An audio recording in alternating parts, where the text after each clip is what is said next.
Hello, and welcome to the Collective Church podcast. These messages are from our Sunday services at the Collective Church in Boise, Idaho. If you are new with us or just checking us out, please visit our website at collectivechurch.org. We would love to hear from you and connect with you. We pray that this message is both uplifting and encouraging. Now, Acts. Again, 28 is where we're going to spend most of our time today. But if you've been following along with this, or if you've really spent any time with the Bible, you know that the Bible as a whole is directional.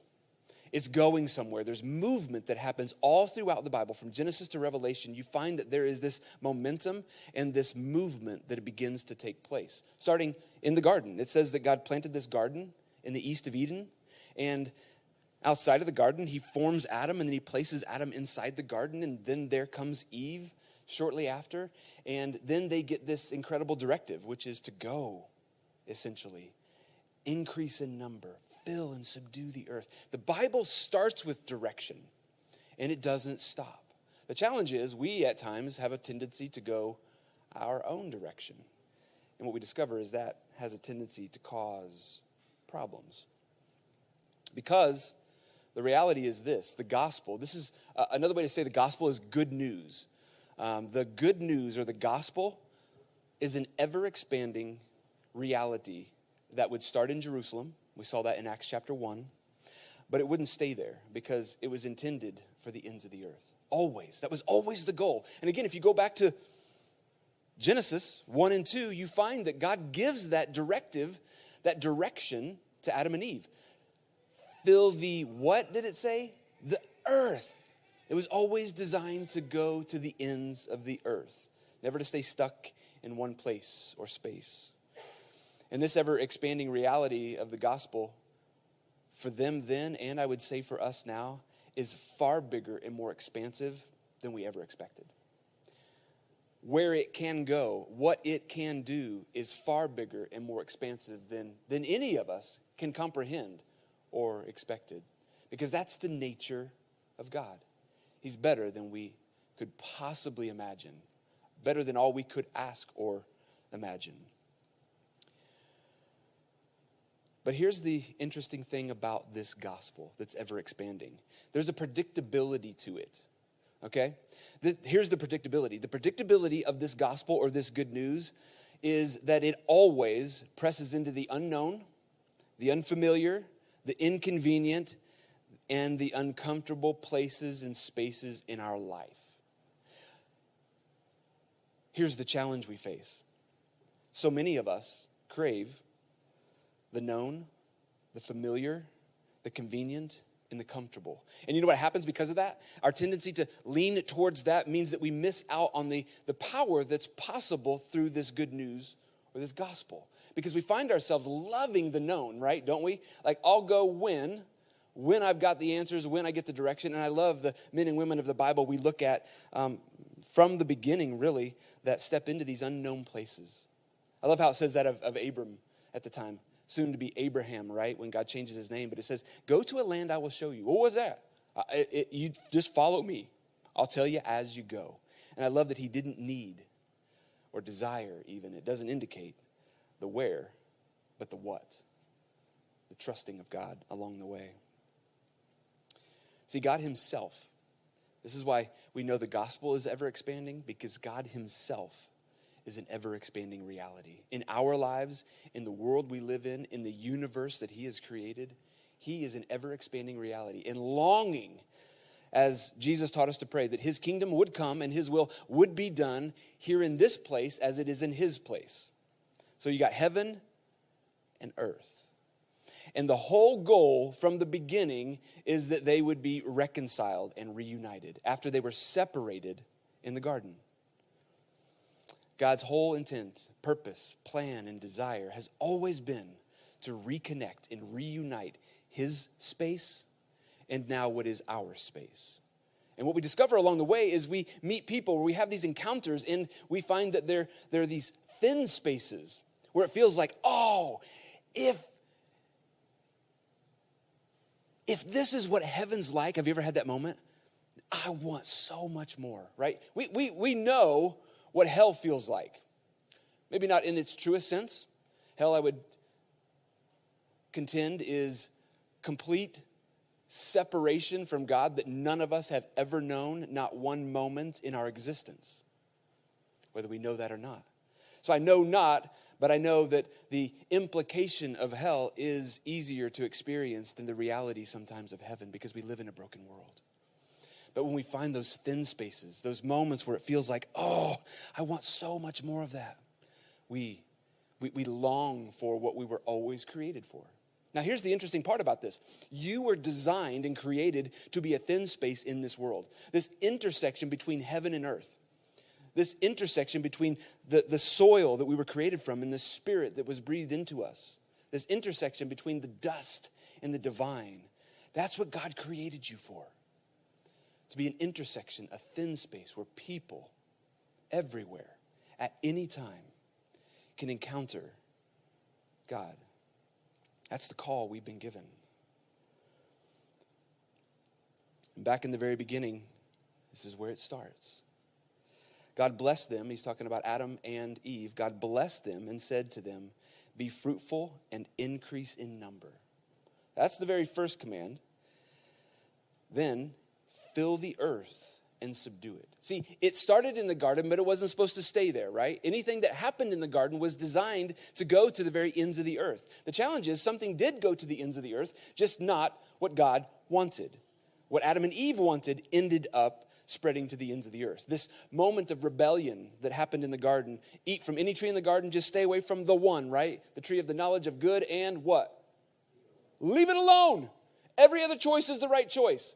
I mean, it's almost a no-fail situation.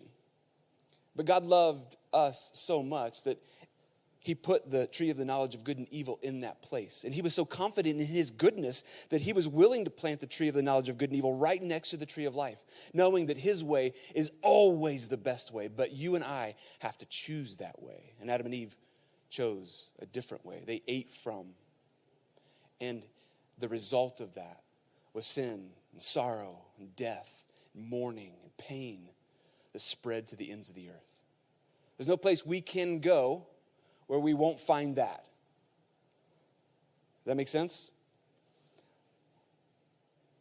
But also, the reality is that everywhere we go, we are supposed to be a people who reverse that curse that was released in that moment. To be a people who bring light to the darkness.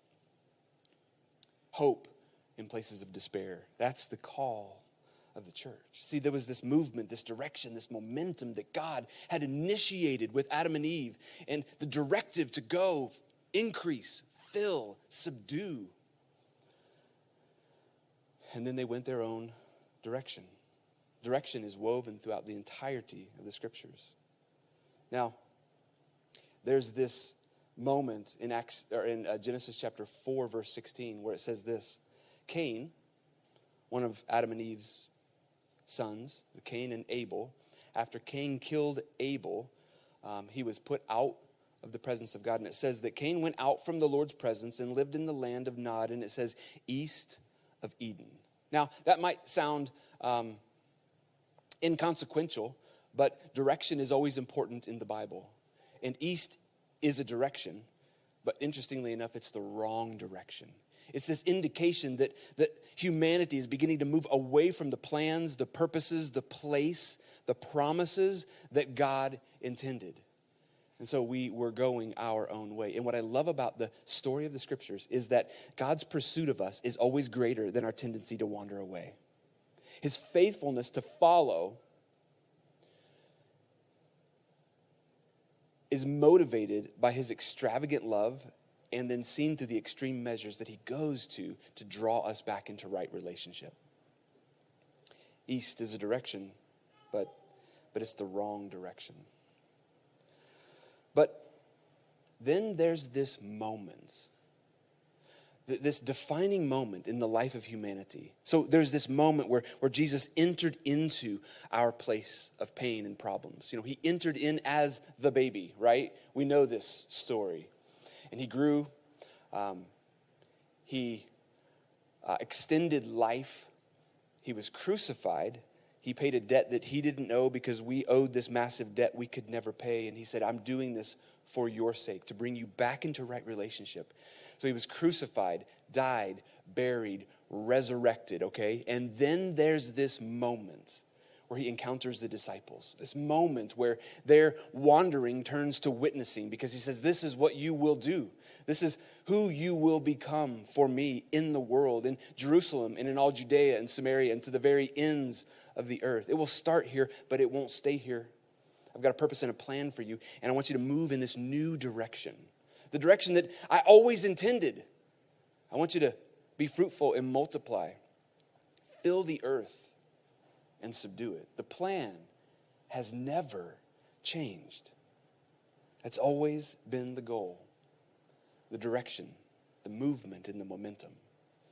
And see, the book of Acts is a significant part of that. In the book of Acts, we find a ton of movement and a ton of direction because it is the birth of the church. The church is literally born in fire on the day of Pentecost and then commissioned to bring light to the world. And so that's how the book of Acts starts for us. The book of Acts starts with a question, but it ends in conflict, and we'll get there in just a moment. It starts with a question, but it ends in conflict. There is this moment where Jesus says,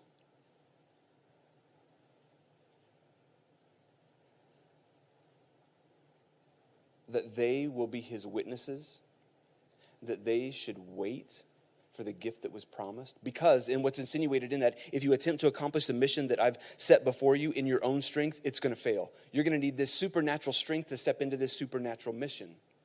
And so he describes this to them, and then they have this question. The question is, Lord, are you at this time going to restore the kingdom to Israel? I think sometimes we can think about that question and think, well, that seems incredibly selfish. I mean, that's self-centered and maybe the wrong thing altogether. It's out of this question that they get this direction. Out of the question, Jesus says, well, that's not a time set for you to know. You don't need to worry about that. That isn't the first priority, but you. So they say, Jesus, are you now? And he says, listen, hold on, but you will be my witnesses in Jerusalem and in all Judea and Samaria and to the very ends of the earth. See, it starts with the question, are you now? And then it quickly moves to this new direction that they've been called into. And what we discover is that by the time we get to the end of Acts, well, this good news has gone everywhere. From here to there to everywhere, it seems. This is the very end. It says, but we want to hear what your views are. They're talking to Paul. Paul, who's been shipwrecked, beaten, flogged, stoned, rejected, abandoned, all along the way in the book of Acts. And he finally gets to this place called Rome. Rome is the epicenter of the greatest empire the world had ever known. And here's Paul preaching the gospel. And he's getting some opposition and conflict. People are beginning to push back against this. And this is what they say. But we want to hear what your views are. For we know that people everywhere. Do you see that little one word in that sentence? That people everywhere are talking against this sect. So everywhere they go, there's someone having a conversation about this thing called the way, these people called Christians. Everywhere they go.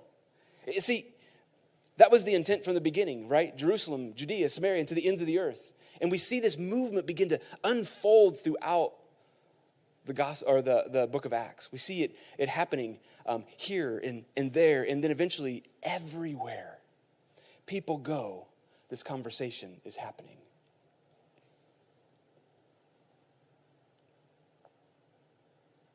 Paul had been saved over and over and over again throughout the book of Acts. Now, not only did he find that moment, that divine moment of transformation when he meets Jesus on the road to Damascus, right? There's that moment where he was saved. But then there were many, many moments from that point to this point where God rescued and redeemed and saved him. And I think for Paul, he understood this reality that God's always in the business of saving. That's who he is and what he does. But he's not just in the business of saving us from things. He's in the business of saving us for things. And it's so important to remember that, because if we aren't careful and we just single out the first part of that, we can take a step back and go, listen, I'm saved. I remember the moment in my life where it happened, and it was bigger than this, but the bare bone reality was I'm not going to hell, I'm going to heaven. Like, my destiny has been determined because of the decision that I've made. But it's far bigger than that. But if I'm not careful, and that's the waypoint that I focus on way out in the future, I can find myself stifled in the present. Not engaging in the momentum and the mission and the direction that the church has been called into. He's in the business of saving us from things, but always because he's saving us for things. Like, Paul got this. I mean, he went through it over and over. Shipwrecked, right? That's kind of the last little thing. And then he gets saved from the shipwreck. All 276 of them make it to shore. All the stuff is lost, but every life is saved. And, everybody's like frigid and freezing. And Paul goes over and gathers a bundle of kindling to throw on the fire to keep warm. And as he does, he begins to drop it, and this viper comes out, latches onto his hand. The people of Malta are like, oh, he must be a murderer, right? He's a murderer because while he escaped the sea and was saved from that, he didn't get saved from this. And they wait around, and all of a sudden he goes from murderer to God. People are so fickle, right? I mean, that's the moment they're like, oh, yep, he's definitely a murderer. He's definitely the scum of the earth. Oh, wait, he didn't get sick, so he must be a God. I mean, that's a big leap, right? But Paul knew he was always saved for something. That's always his heart. They gathered around and began to wonder, what are your views? Because everywhere we go, this is what we hear. The gospel was moving. The gospel was penetrating the very places and spaces that God always intended them to. And here's Paul in Rome, the epicenter, again, of the greatest empire the world had ever known. Now, this is where things get a little interesting kind of in the journey. Because while Acts starts with the question, it ends in conflict because Paul is in this very unique place. A place of influence throughout the entire world. People would come into Rome and then go out from Rome back to where they were from. And what was happening in Rome was influencing their life. And then by natural response, influences the places that people go back to. So Paul is in this incredible place where people are coming and going, and he's having the opportunity to declare these truths, this good news in a place that already has good news. It's a good news called Pax Romana, right? Roman peace. See, here's what would happen. Rome would come into your city, your village, your town, and they didn't ask permission to conquer and control you. They demanded allegiance. You ever notice that? Like that's what happened. They didn't come in and say, so we've got this thought, this idea. Just hear us out for a moment. They came in with swords and spears and the crucifix and said, it's our way or it's no way. I mean, they demanded allegiance, and any resistance to that resulted in death. That's how it worked. They didn't ask. They expected. Now, if they took over your land, your town, your village, your family, your flocks, your farm, if they took that stuff over, they're like, well, but we're going to give you something in return. So I just want you to know that. Like, it's not for nothing that we're here, because we come bringing and bearing this thing called Pax Romana. And what Pax Romana would bring are four things. Bring peace, salvation, justice, and freedom. That's what Rome offered. Explicitly. This wasn't like, I think you could kind of find that they're offering freedom. See, they had a distorted version of freedom. They had a distorted version of peace and salvation and justice, but that's what they offered. Now, here's where things get really, really interesting in the story. Not just with Acts, but with what God was doing in the world. See, Rome was ruled by Julius Caesar from 46 to 44 BC, okay? He didn't live very long. He was actually assassinated by the Senate. He was shifting the way things were being done, and they didn't like it, so they ended up assassinating him. But when he was assassinated, he had an adopted son whose name was Octavius. Now, Octavius later would change his name to Augustus, and Augustus, interestingly enough, means lofty or serene. Like he's like, hey, if I get to choose, I'm going big, right? My adopted dad was Julius Caesar, and now I'm going to step in and succeed him as the ruler, the Caesar of Rome. I've got great responsibility, so my name probably should match my role and my responsibility. And so that's what he does. He steps in the place of Julius Caesar, his adopted dad. Now, Julius Caesar was assassinated in April of 44 BC. A few months after that, in July, Rome had a festival that they were throwing. And during that festival, for 7 days straight, this comet appeared in the sky. And when the comet appeared in the sky, all of Rome began to hear the rumblings that was the ascended soul of Julius Caesar. And so this language, this rhetoric went all throughout the empire. And so what resulted in that is Julius Caesar being known as, or becoming in their eyes, a god. He wasn't just any ordinary man. He wasn't just an emperor. He wasn't just Julius Caesar. He wasn't just someone who redirected the Roman Empire. He now had taken on this status of deity. They associated that comet with his soul. And so it stands to reason that everyone who comes after Julius Caesar would be what? The son of God. Right? But this whole different gospel is being preached. Wait, so Octavian or Augustus is supposed to be the son of God? But there's this other person walking around named Jesus, or had walked around, and now he's got all of these disciples or these followers or these people birthing these things called ecclesias, right? It's called a church, a gathering, and that was a word coined by the Roman Empire. It was this Greek word that meant assembly, called out people for the sake of Rome and particularly for the emperor, a people who pledged allegiance to him and him alone. There can be no other king. There can be no other master. There can be no other God. And here's Paul declaring these truths over and over again. Rome also coined this phrase, Caesar is Lord. See, in the scriptures, though, we find a different person in that place, right? Jesus is Lord.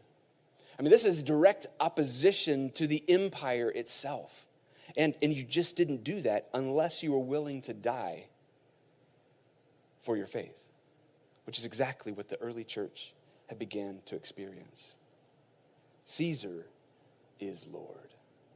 And then there's this subversive way in which the kingdom of God begins to break into the context and this declaration that there is a better way. There is a true peace, a true salvation, a true justice, and a true freedom that comes through a different kingdom and an altogether different king. See, they use the word first. I think God created it all. Don't get me wrong. But kairos, Caesar is king. And then the church began to declare that Jesus is kairos. He is king. Not only king, but he's like, then it goes further. They're like, he's the King of kings. He's the Lord of lords. He's not just anyone. He is the one. The one that the world has been waiting on. Because whether we know it or not, and I think this is one of our challenges here in America, we don't realize we need something because we think we already have it. It's called life, right? Can I just be blunt for a moment? Is that okay? Like, that's the challenge we face in the world. We already have life. I mean, for goodness sakes, I live in Boise, right? Or maybe not. Maybe it's Meridian. Maybe it's Garden City. Maybe it's Star. Maybe it's someplace else, which is okay, right? But we live here, right? We've got the mountains. We've got the rivers. We've got all fires. We've got all kinds of things happening right now. We live in a place where life is happening. So what do you have to offer me? Well, nothing. Save true life, right? A true peace, a true salvation, a true justice, a true freedom.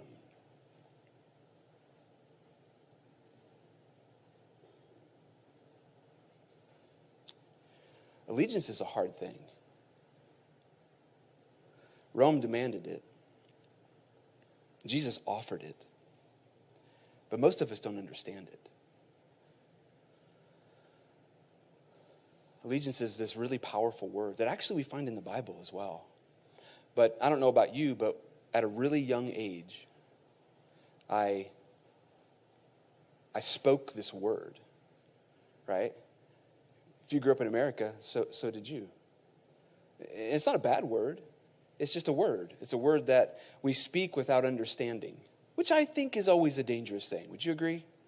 You ever recommended a book to somebody like, well, I haven't read it, but don't do that.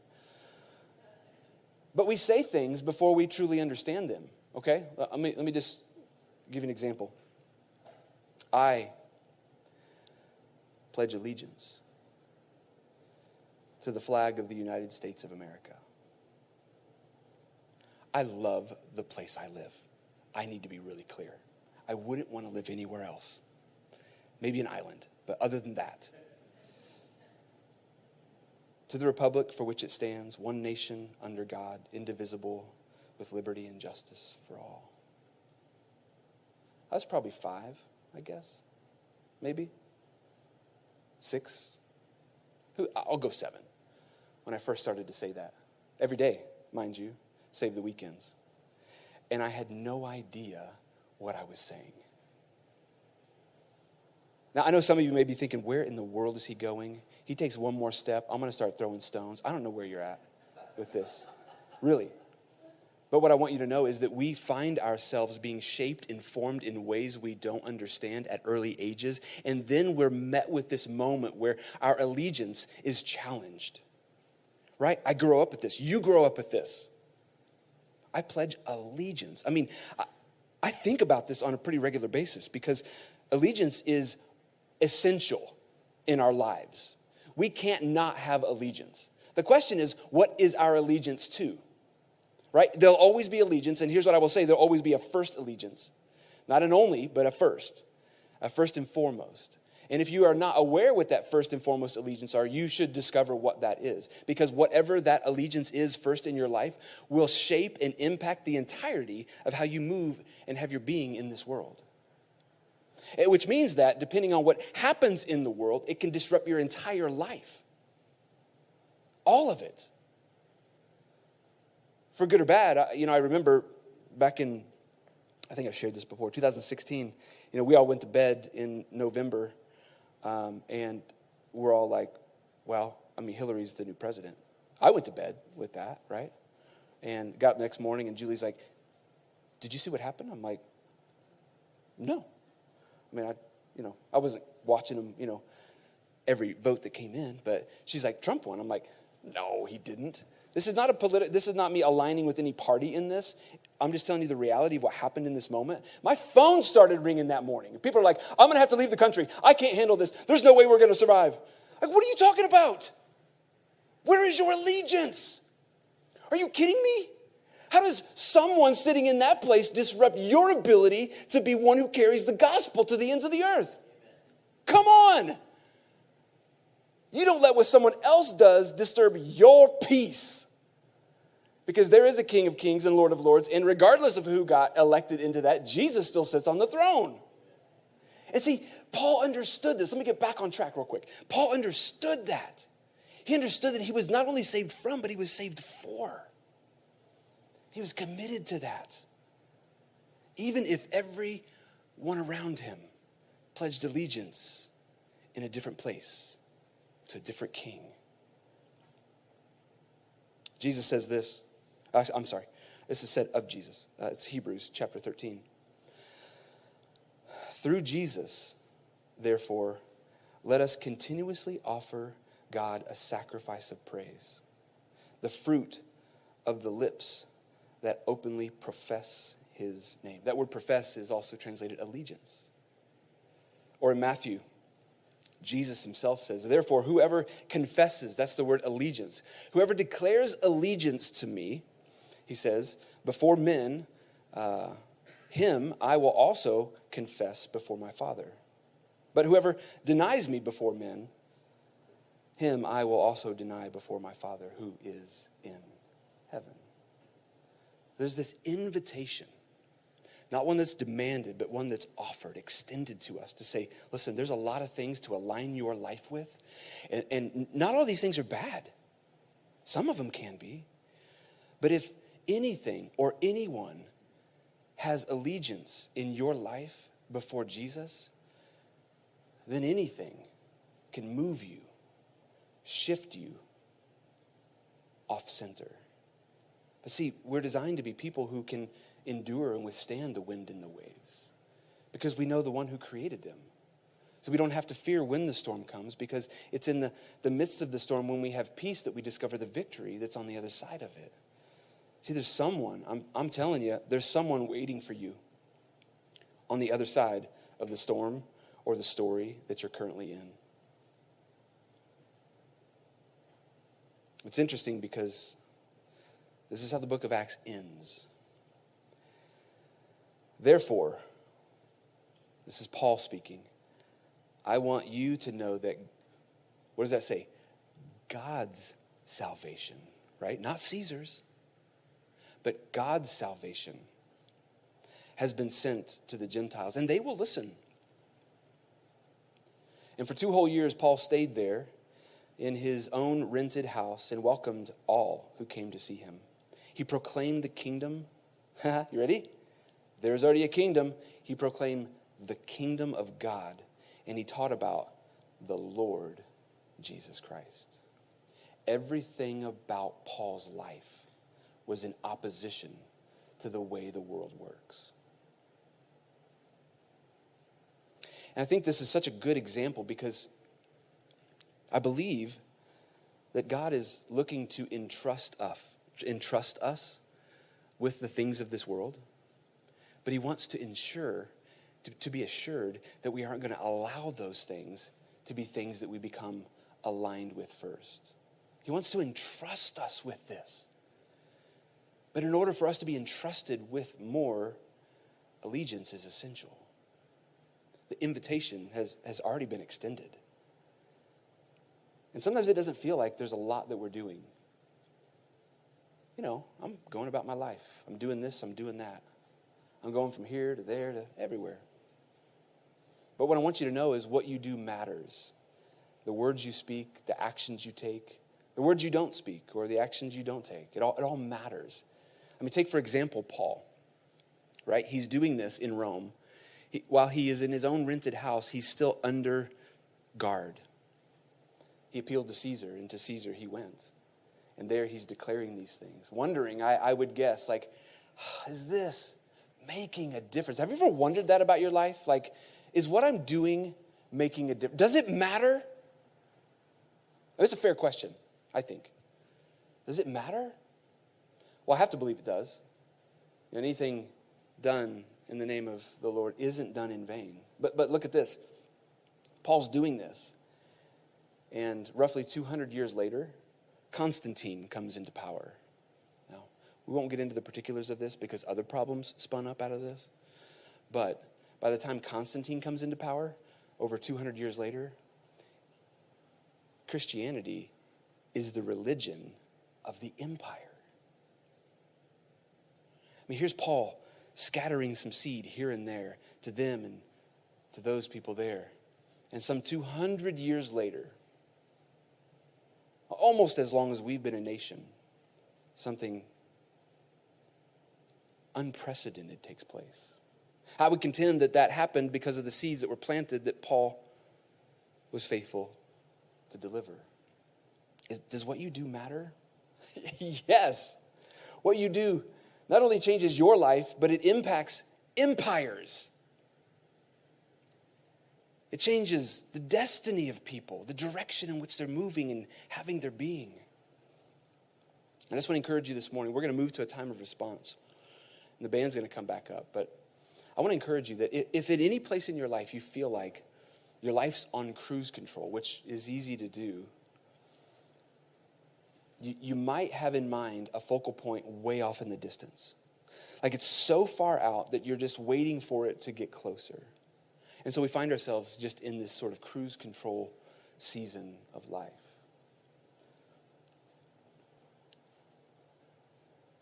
But Jesus didn't just save you from something like hell for heaven. He saved you from a life apart from him into a life with him, because there's a work that he has prepared for you to do. But I mean, that is here and now. It's not somewhere out in the future. It's not then and there. It's here and now. It's in our todays, but it's also in our tomorrows.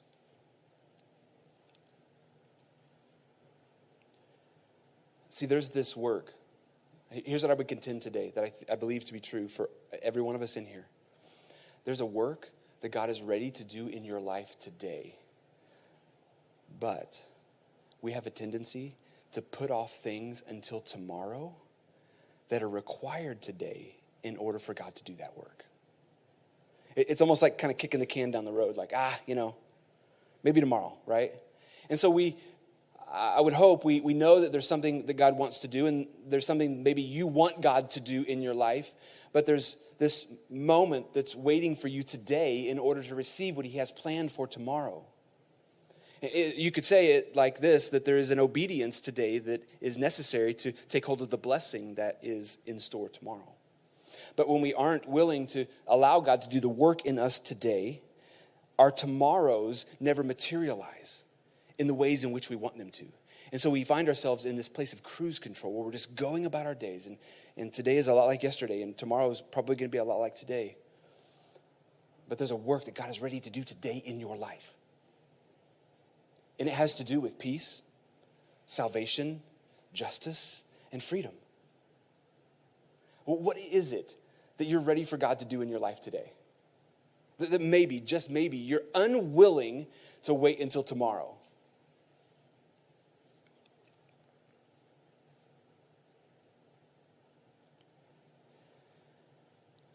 In Exodus chapter 8, I find this mind-boggling at first. And then the more I sat with it, I thought, no, that's me. Moses and Aaron have entered into Egypt, on God's request, like go and tell Pharaoh to let my people go, right? Pharaoh says no. God says, I kind of want to do this, because if not, things are going to go sideways for you. And so in come the plagues. And this particular one is the plague of the frogs. Pharaoh is fed up. They're everywhere, it says, in beds, in pots and pans, in food. These frogs are everywhere. So finally, Pharaoh's like, okay, come on back. I'll do what you want. I'll let my people go. So Pharaoh summoned Moses and Aaron and said, pray to the Lord to take the frogs away from me and my people, and I will let your people go and offer sacrifices to the Lord. Moses said to Pharaoh, I leave it to you the honor of setting the time for me to pray for you and your officials and your people, that you and your house may be rid of the frogs, except for those that remain in the Nile. Like, there's naturally frogs by the river, right? I leave it to you, Pharaoh. You choose the day, the time, and the hour. Any time you want is up to you.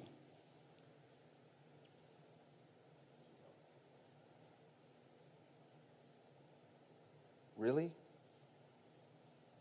Really? Tomorrow. That's hard. And sad. Because I think this doesn't get too far away from my life. I'll deal with it one more day. What's one more day? I've dealt with it this long. Tomorrow, God. Tomorrow. Then I get to tomorrow and I discover that, I'm on cruise control this long. I'll kick the can down the road just a little longer. Tomorrow, Pharaoh said. Tomorrow. Maybe today would be a day in your life where you stop saying tomorrow. Maybe it's one of those like, enough is enough. God, there's a work you're ready to do in my life today that has to do with peace and salvation and justice and freedom. Maybe all those things all at one time. You want to flood into my life so that I can be the salt and light in the world that you want me to be. But I can't because I find myself unwilling to allow you to do the work that you want to do today because I'd rather you do it tomorrow. I want to ask you today in response to what God is doing in your life to consider what that is today. Not tomorrow, not the day after that, but today. See, I'll call it faithfulness. That's what it requires, is faithfulness in the present. Becomes the fuel that God uses to help us step into the future that he has planned for us, into our tomorrows. But it's our faithfulness today. And so I want to give you 3 things to consider. I'm not going to unpack them. You can write them down if you want. I want the Lord to speak to you through them. But there's 3 things today that I think are essential. Radical trust. See, listen, you're not responsible for tomorrow. Why? It's not here. And none of us are honestly promised it, right? But what do you have? Today.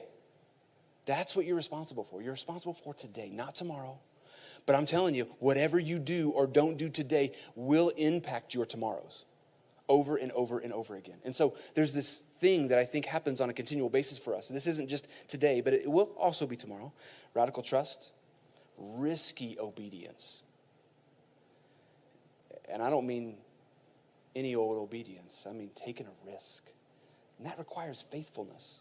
And then finally, because it has to alliterate, originally it was bold declarations, but I'm like, nope, it has to be an R.